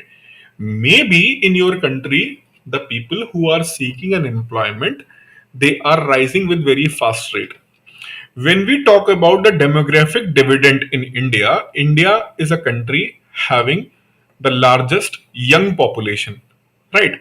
So when we say the young population means what? Means we are having the more productivity in comparison to other people. Okay. For example, if your country is a country of aged people, that means the productivity is low because aged people do not have a high productivity. But the young population is going to have a high productivity, right? But the catch is what? Catch is if the young population is being there and country's economy is not able to create what? Not able to create job opportunities, right? Then despite having good growth rate, your country's unemployment rate is also going to rise.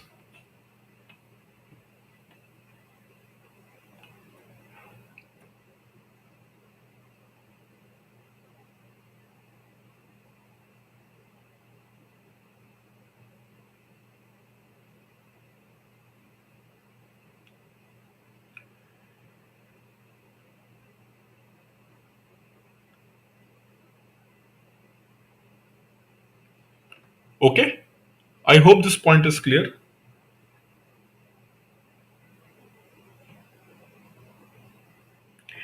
Jeet, I didn't say that ki it will come in 2 days. I told you that when I took the session of SEBI, I mentioned that ki in the next class. But uh, I was not able to take that session. So that's why that PDF is not coming. Whenever I will take the session, that PDF will come, and I know that exam is coming. And you have mentioned that कि sir balance of payment भी करा देना, right? Balance of payment भी करा देना. So I'm doing this thing, but I cannot do each and everything. I am a single human being, right? I am not kind of the person who is like a superhuman ability. Though I'll try, but I am not having a superhuman ability. So I have human restrictions. So I can't do each and everything. So either I can go for you, means those people who are writing the SEBI, considering that thing in my mind.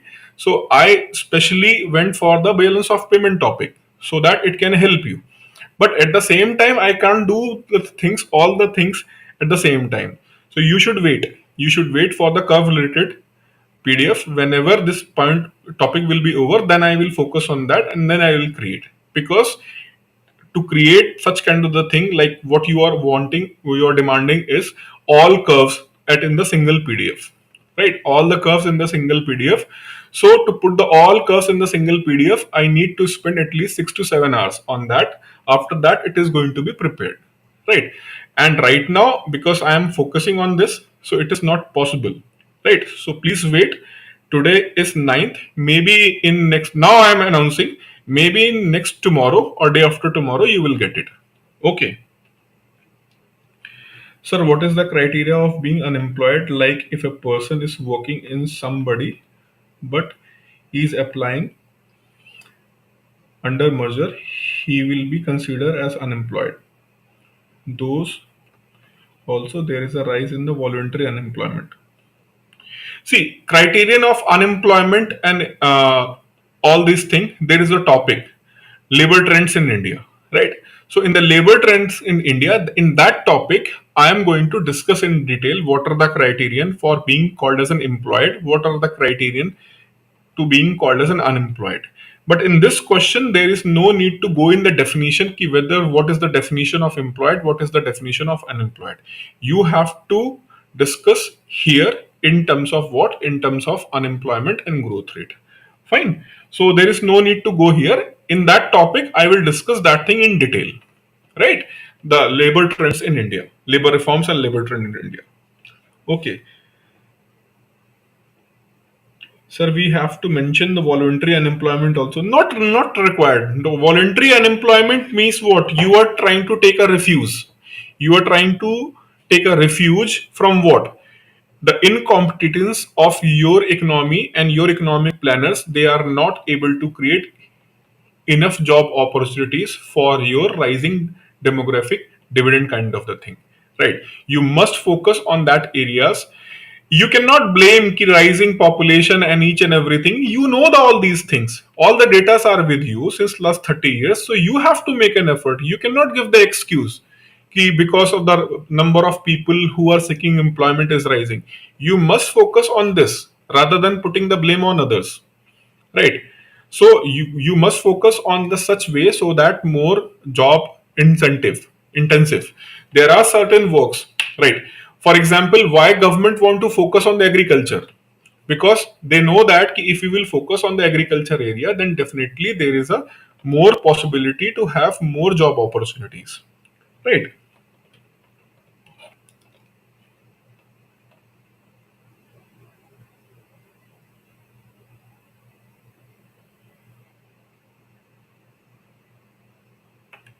WP,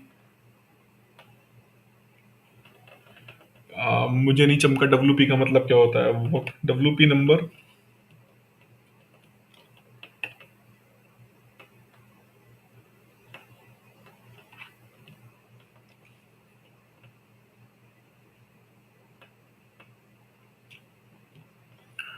Okay, so there is no need to mention voluntary unemployment is rising. Such kind of a thing is not required, right?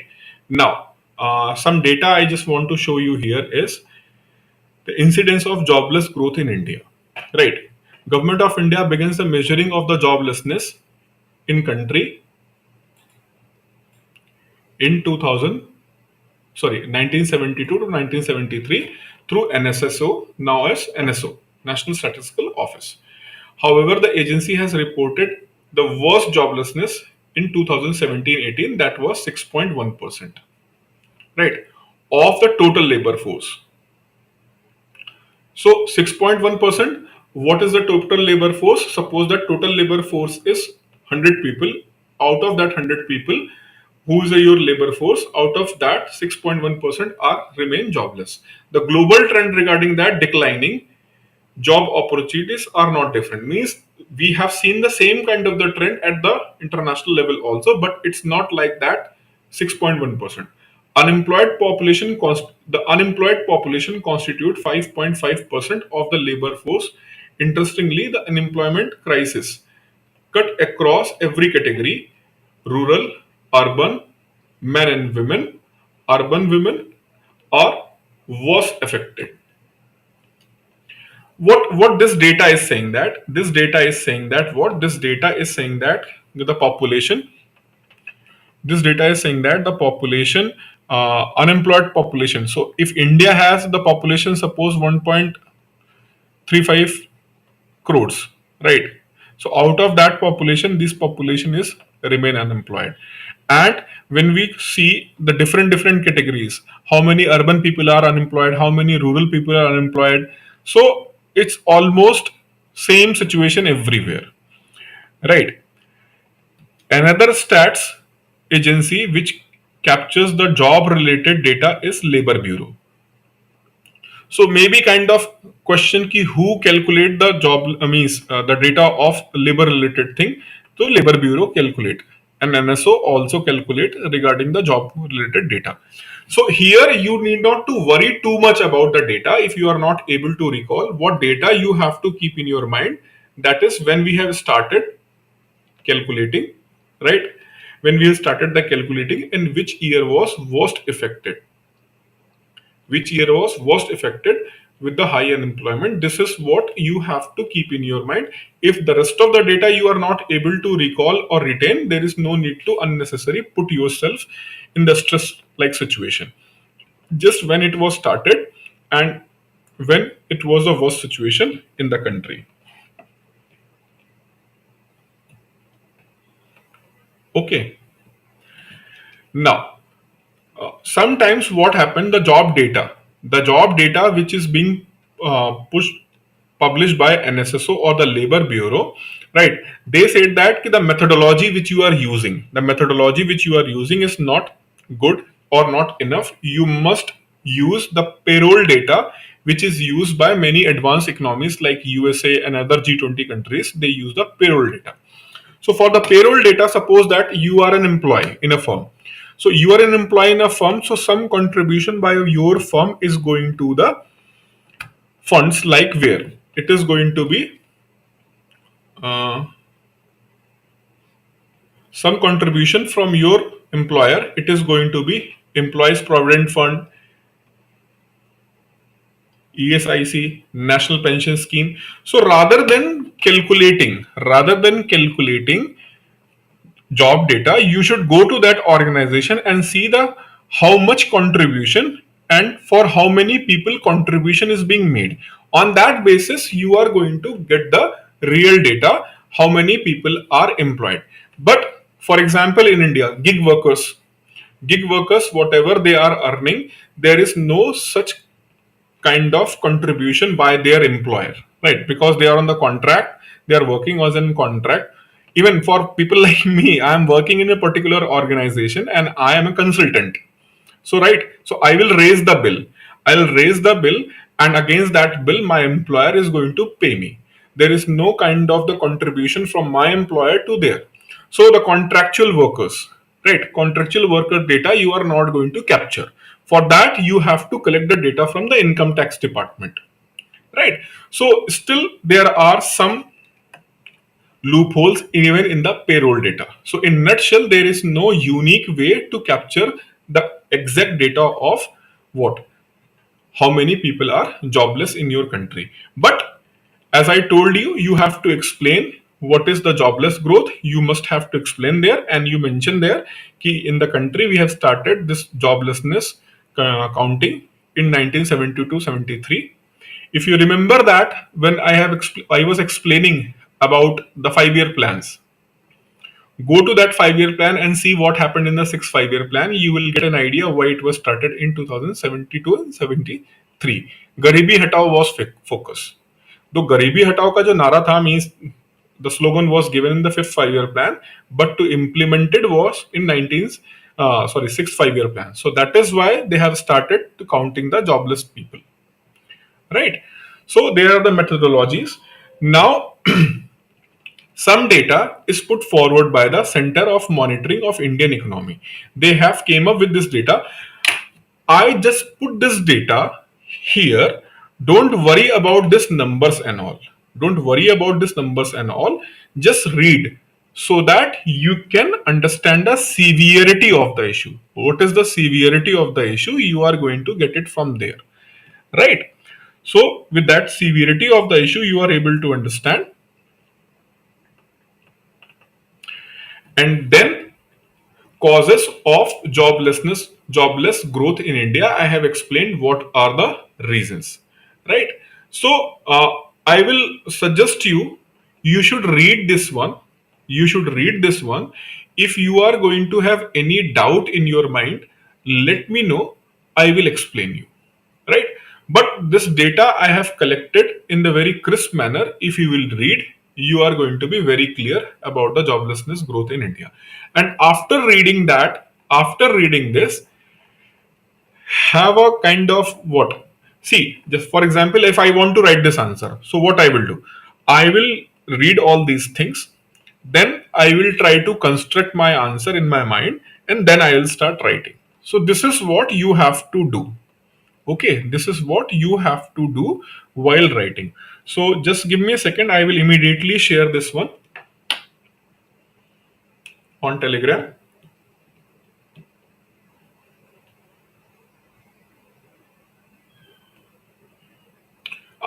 After this, just I'm winding up the session right now.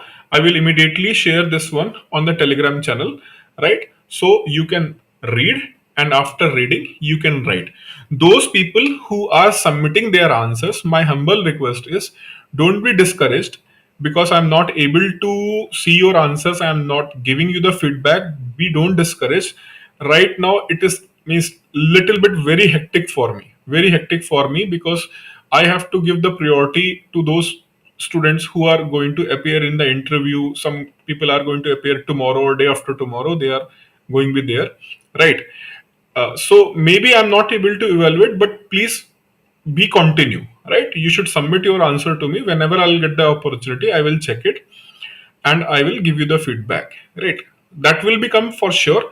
Maybe it is going to be take some time, right? But I will do that thing.